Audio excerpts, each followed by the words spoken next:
શું તમે કલ્પના કરી શકો છો એક એવા વાનર કે જે રેલવે સ્ટેશન પર સત્તાવાર સિગ્નલ મેનનું કામ કરે?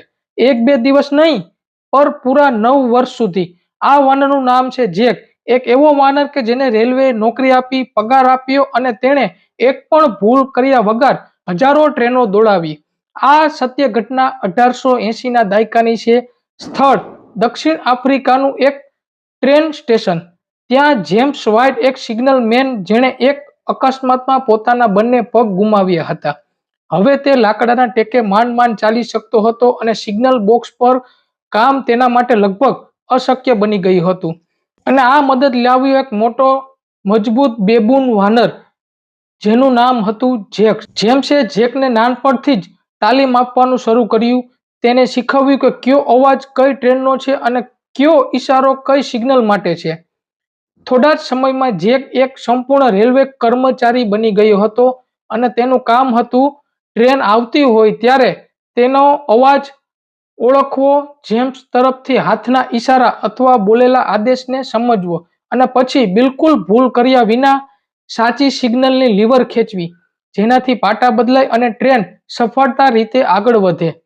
તેની કાર્યક્ષમતા એવી હતી કે લોકો તેને જોઈ વિશ્વાસ કરી શકતા ન હતા.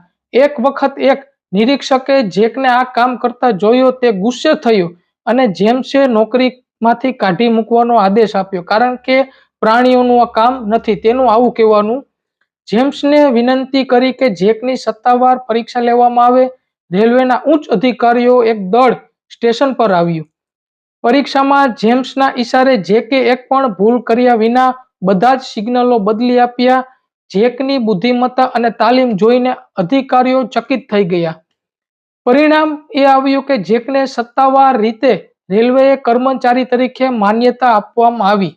તેને પ્રતિ દિવસ આ કામ માટે રેલવે તરફથી પગાર પણ મળતો. જેકે પોતાના માલિક સાથે મળીને લગભગ 9 વર્ષ સુધી ઈમાનદારીથી ફરજ નિભાવી અને એક પણ ટ્રેન અકસ્માત થવા દીધો નહીં. તો મિત્રો, આજના વિડીયોમાં બસ આટલું જ.